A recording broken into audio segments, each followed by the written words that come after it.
हरिओम आत्मी सज्जनों भक्तजनों मित्रजनों सप्रेम जय श्री हरि। ओम ऐं ओम जय माँ भगवती सरस्वती।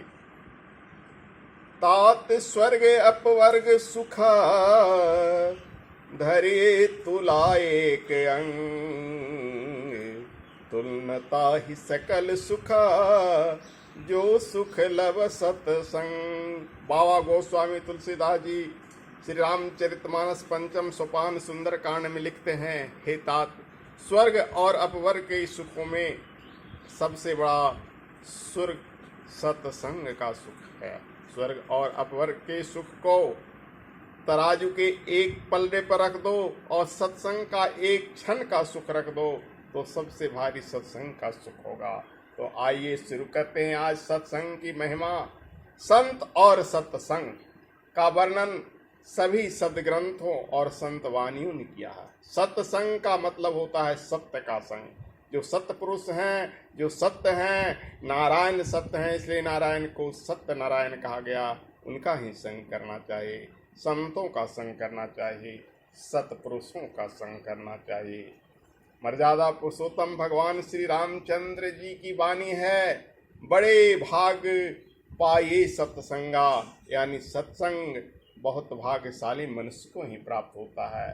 श्री रामचरितमानस उत्तरकांड का प्रसंग है। एक बार भगवान श्री राम अपने भाइयों लक्ष्मण, भरत, शत्रुघ्न और भक्त हनुमान जी के साथ मनोरम पुष्प वाटिका में घूम रहे थे। उसी समय संत सनक, सनंदन, सनातन और सनत कुमार भगवान जी के पास आए। चारों को देखते ही भगवान श्री राम साष्टांग प्रणाम किए और बैठने के लिए अपने पीताम्बर को बिछा दिए। फिर भगवान श्री राम उनसे कहने लगे, आज धन्य मैं सुनहु मुनीसा, तुम्हारे दरस जाहि अघ खीसा। हे मुनीश्वर, आज मैं धन्य हो गया, आपके दर्शन से सभी पाप नष्ट हो गए। संत दर्शन का महत्व भगवान बतला रहे हैं। संतों के दर्शन भी सत्संग के समान हैं, इसीलिए भगवान कहते हैं बड़े भाग पाए सत्संगा, यानी भाग से ही सत्संग को प्राप्त होते हैं।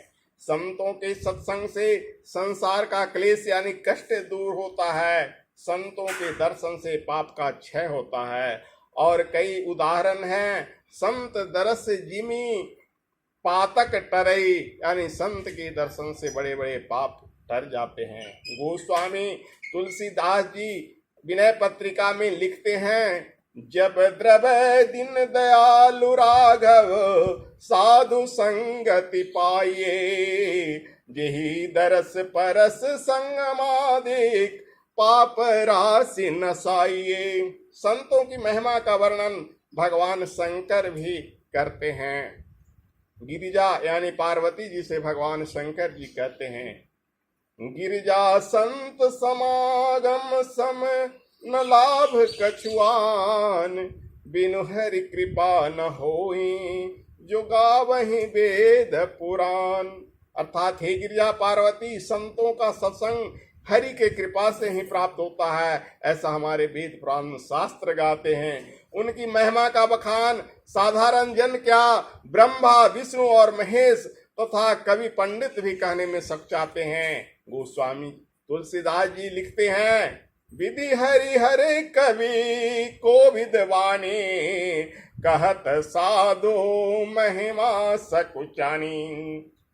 महर्षि में ही लिखते हैं, सब संत की बड़ी बलिहारी, उनकी स्तुति के ही विधि की जय, मोरी मति अति नीच अनारी। संतों की योग्यता कैसी होती है?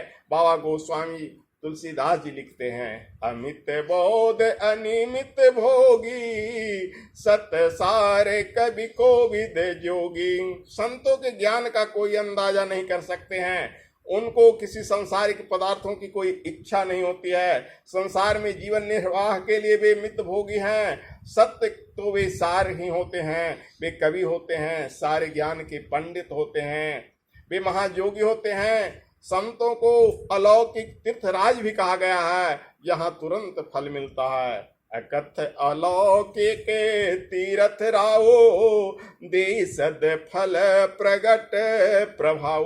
ये संत चलते फिरते तीर्थराज हैं जो आनंद और कल्याण में होते हैं। ऐसे संत रूपी पावन तीर्थ में स्नान करने वाले को सुबुद्धि, जस, उत्तम मति, संपत्ति और सज्जनता मिलती है। इसके लिए आश्चर्य नहीं करना चाहिए।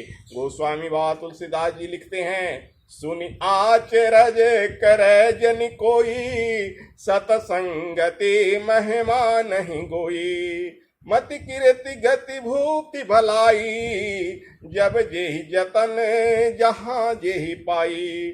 जो मानव सतसंग प्रभावो, लोक वेद न आन काऊ।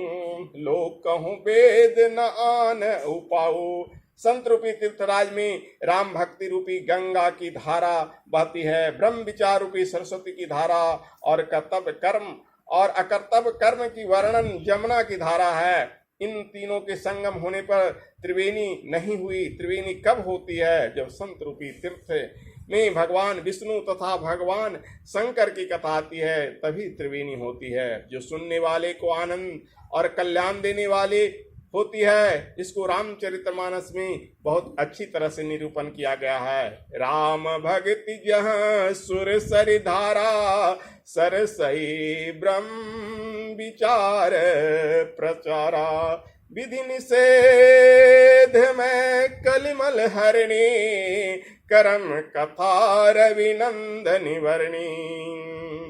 हरिहर कथा विराजत वेणी, सुनत सकल मुद मंगल देनी। स्थित राज रूपी संगम में स्नान करने का मौका सबको सब दिन और सब देश में सुलभ होता है। जो अच्छी तरह आदर के साथ इस तीर्थ का सेवन करते हैं, उनका सारा क्लेश यानी कष्ट दूर हो जाता है। श्रीमद् आद्य गुरु शंकराचार्य जी महाराज कहते हैं, क्षण ही सज्जन संगति रेखा, भवति भवान तरणे नौका।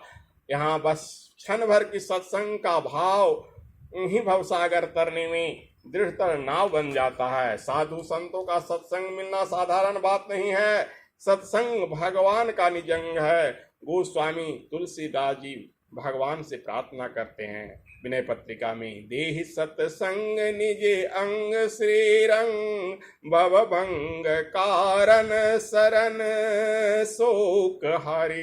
बोलो श्याम रामचंद्र की जय। इन बातों के साथ आज की वाणी को विराम देते हैं और हर गुरुवार से दशावतार मंदिर में हम सत्संग करते हैं। जिन्हें भी इसमें आने का शुभ संयोग मिले वो श्री हरि कृपा के भागी होते हैं। जय श्री हरि। हरि ओम।